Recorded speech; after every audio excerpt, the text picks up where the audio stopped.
તો હેલો મિત્રો, good morning. મહાદેવનું સ્વાગત છે તમારો આપણા એક નવા ઉધડિયા બ્લોગરમાં. અને મારું નામ છે ધવલ, તમારો મિત્ર. તો આજ સવારના વહેલા ઉઠી ગયા 7 વાગ્યામાં, કેમ કે આપણે કોઈ દી 7 વાગ્યામાં ઉઠ્યા નથી આજ સુધી. આજ વહેલા ઉઠી ગયા કેમ કે જવાનું છે મજૂર ગોતવા. ભાઈ મજૂર ગોતવાનું કારણ શું કે આપણે કાઢવાનું છે બાજરો. એટલે જો ગામમાં જઈએ કોઈ મજૂર જોડે તો ઠીક છે, બાકી માવો ભાવ ખાઈને પાછા આવતા રહે. હું આપણો તો પ્લાન થઈ ગયો કમ્પ્લીટ.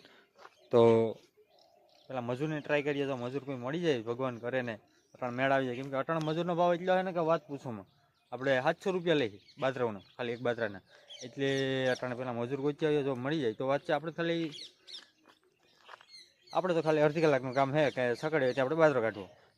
તો હાલો પહેલાં તપાસ મારી આવીએ, બાકી ખાઈ આવીએ. તો ગામમાં જતા આવ્યા ને મજૂરનો મેળ આવી ગયો છે. તો સકડી આવે ને હવે મજૂરી આવે 10-15 મિનિટમાં. આપણે ડુંડા ભાડો હતું, કંટા નાખીને લઈ આવ્યા. અને બીજી વસ્તુ લઈ આવ્યા કે આપણે લાઇટ ફિટ કરવાની ટ્રેક્ટરમાં, એના હાટું લાઇટ લઈ આવ્યા. અહીં ઉપર સેજલી ઉપર ફિટ કરવાની છે, કેમ કે આપણે રાતના સાહ નાખવા હોય એટલે લાઇટ બહુ જરૂરી છે. તો ભેગા ગામમાં જાય એટલે લાઇટે લઈ આવ્યા. અને હમણાં સકડી આવે એટલે ત્યાં જવાનું છે, ઘંટાનું લઈને હાલો નીકળી આગળ. ત્યાં હવે લાઇટનું કામ પછી આવીને કરીશું, અટાણે રહેવા દઈએ. ને આ બધી અહીંયાથી ઓઇલ લઈ કાઢે. આમાં આ કામ જ આપણે ગામમાં કરાવવા જવાનું છે. અહીંયા ઓઇલ કાઢે જોડ્યું, આખું ઓઇલ થઈ ગયું. તો એ કામ પહેલાં ગામમાં કરાવવા પહેલાં ને આ સકડી પતી જાય પછી ગામમાં લઈને જાઉં કે ઓઇલ શું કારણ નીકળે, કે આઈડિયોલેમાં નીકળે એટલે શું કારણ છે કે ખબર નથી. તો હાલો પહેલાં સકડીઓ જતા આવીએ. સકડી આવી ગઈ, મજૂર આવે તો એનું કંઈક પરિયાણ કરી લઈએ. તો ખેતરે તો ભૂગી ગયા, પણ હજી સકડી આવી નથી. આપણે સકડીને મર ભૂગી ગયા.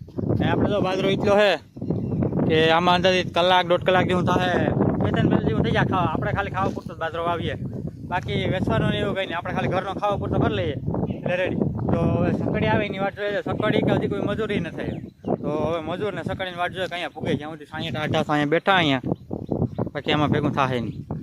ગરમી એટલી છે જોરદાર. હવે તો ભાઈ સકડી આવી ગઈ ફાઇનલ, ને બાજરો આખો નીકળી ગયો. તેને અઢી બેલ જેવો બાજરો થયો. અને બાજરાના ભેગા બાસકાં આપણે ભરી દીધા. મજૂર હતા તો બાસકાં ભરી દીધા. અને ટ્રેક્ટરમાં આપણે સીપિયા જોડાવી લીધા. હવે સીપિયા જોડાવી લીધા એટલે સીધું ઘેરે જવા દે, કેમ કે ઘેરે સૂકવી દે. બાજરો સુકવવો જોઈએ. બાકી જો આટાણ એમને બેલ ભરી દે ને તો પછી કડવો ને એવું થઈ જાય, કડવો થઈ જાય. ને આ તો ડૂફા છે એને હરગાવાના છે. તો પહેલાં બાજરા નાખાઈને મોટા બાંધી ને ટ્રેક્ટરમાં જવા દે ઘેરે. પહેલાં મોટા બાંધી દઈએ ને પછી તો બાસકા બાંધી કાઢીને નીકળી જાય. ને એક બાજુ આગળ મેલ્યું, કેમ કે આખો મોરો હલતો હતો, આખો ઉતર જતો હતો.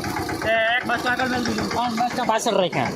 5 બાસકા રાખ્યા ત્યાં મોરો હલવા માંડ્યો. 5 બાસકા રાખ્યા જ ના સીપિયામાં મોરો થઈ ગયો હતો.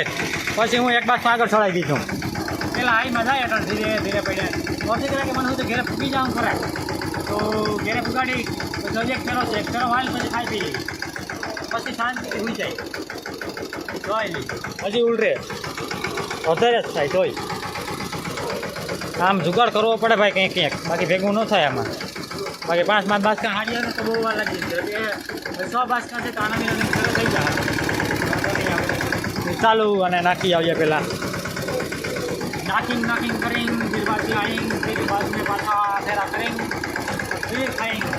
अभी 150 बच गए, लेकिन खाने का कोई है नहीं.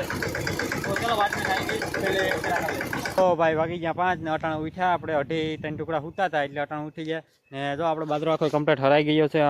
હરાઈ ગયો જો આખું બાસકા કમ્પ્લીટ કરી દીધા. ટ્રેક્ટર સાઈડમાં મેલાઈ ગયું છે. હવે આજ છે સોમવાર એટલે નાહી ધોઈ ફર્સ્ટ ક્લાસ ને ગામમાં જાય રખડવા ઘડીક વાર રખડી બખડીને પછી પાછા ઘેરે આવીશું ત્યાં સુધી 7 વાગે. ને આ વિડીયો થોડોક એવો નાનો બનશે પણ હવે મેનેજ કરી લેજો. હાલો હવે મળીએ આપણે આગલા વિડીયોમાં. ત્યાં સુધી મહાદેવ.